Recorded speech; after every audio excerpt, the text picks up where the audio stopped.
Урматтуу премьер-министр мырза, урматтуу жалпыга маалымдоо каражаттарынын өкүлдөрү, айымдар жана мырзалар, бүгүн Венгриянын премьер-министри урматтуу Виктор Орбан мырзаны Бишкек шаарында кабыл алуу мен үчүн чоң сыймык жана чексиз кубаныч.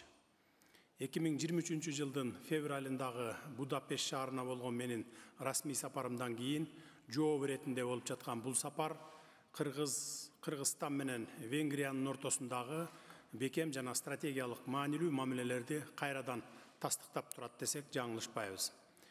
Жолугушуунун алкагында биз кеңейтилген стратегиялык өнөктөштүк жөнүндө биргелешкен декларацияга кол койдук. Бул маанилүү документ кыргыз-венгер мамилелерин мындан ары да өнүктүрүүгө жаңы дем берет деп ишенебиз. Мазмундуу сүйлөшүүлөрдүн алкагында биз эки тараптуу жана көп тараптуу кызматташтыктын негизги маселелерин талкууладык.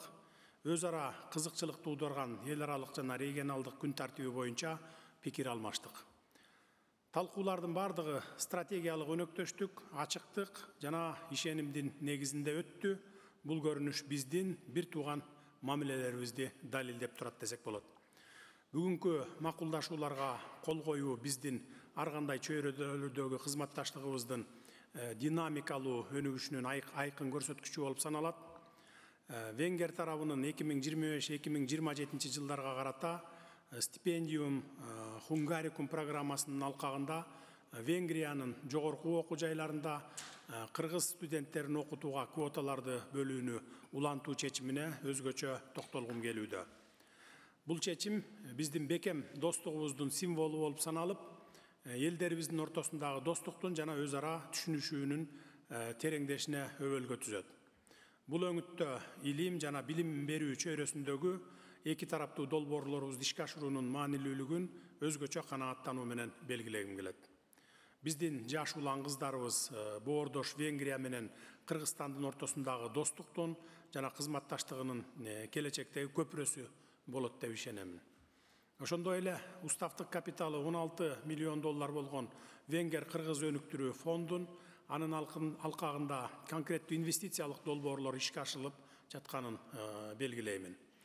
Биргелешкен долбоорлорду ийгиликтүү ишке ашыруунун натыйжасында биздин мамлекеттер кызматташтыктын келечектүү багыттарында фонддун ишин кеңейтүү максатында анын уставдык капиталын көбөйтүүгө жетишерине ишенем. Эки тараптуу мамилелерибиздин мындан аркы өнүгүүсү абдан позитивдүү болот деп ишеним артам. Муну менен бирге Кыргызстанга венгриялык инвесторлордун келишин кубаттайбыз жана экономикалык тармактарда өз ара аракеттенүүгө даярбыз.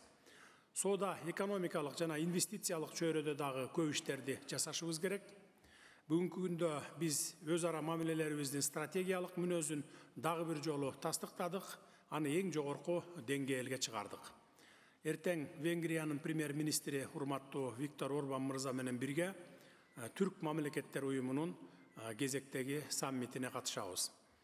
Түрк мамлекеттер уюмунун алкагында Кыргызстан менен Венгриянын ортосундагы жигердүү кызматташтыкты баса белгилегим келет. Түрк тилдүү мамлекеттер менен достук алакаларын бекемдөө боюнча Венгриянын умтулуусун жогору баалайбыз жана колдойбуз.